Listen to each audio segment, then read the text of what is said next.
Saya gadis idaman hati, saya seorang sohib lingkungan, saya ingin menjelaskan tentang sampah dan limbah B3.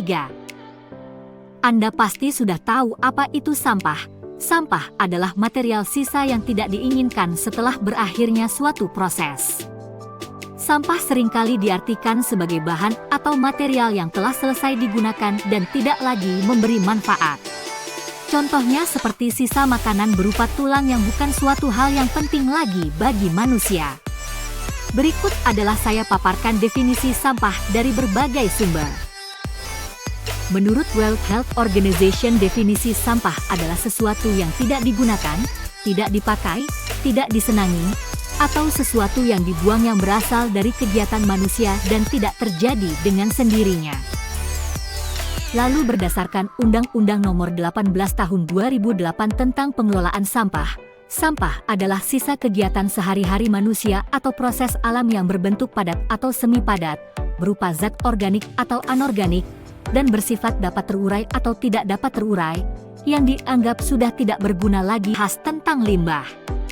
Secara umum yang disebut limbah adalah bahan sisa yang dihasilkan dari suatu kegiatan dan proses produksi, baik pada skala rumah tangga, industri, pertambangan, dan sebagainya.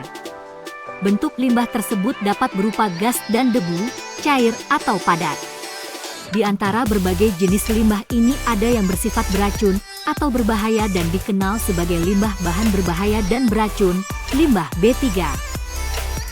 Suatu limbah digolongkan sebagai limbah B3 bila mengandung bahan berbahaya atau beracun yang sifat dan konsentrasinya, baik langsung maupun tidak langsung, dapat merusak atau mencemarkan lingkungan hidup atau membahayakan kesehatan manusia, yang termasuk limbah B3 antara lain adalah bahan baku yang berbahaya dan beracun yang tidak digunakan lagi karena rusak, sisa kemasan, tumpahan, sisa proses, dan oli bekas kapal yang memerlukan penanganan dan pengolahan khusus.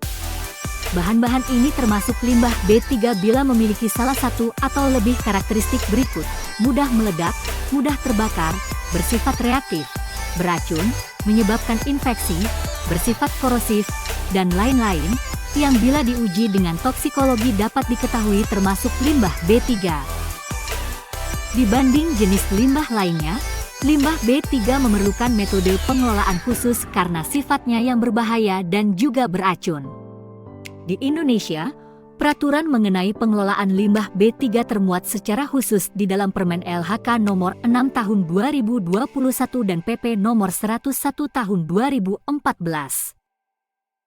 Berdasarkan peraturan perundang-undangan yang berlaku di Indonesia, setiap penghasil limbah B3 wajib untuk melakukan pengelolaan khusus yang meliputi pengurangan, penyimpanan, pengumpulan, pengangkutan, transportasi, pemanfaatan, kegiatan pengolahan, dan juga penimbunan limbah sesuai standar pemerintah yang berlaku.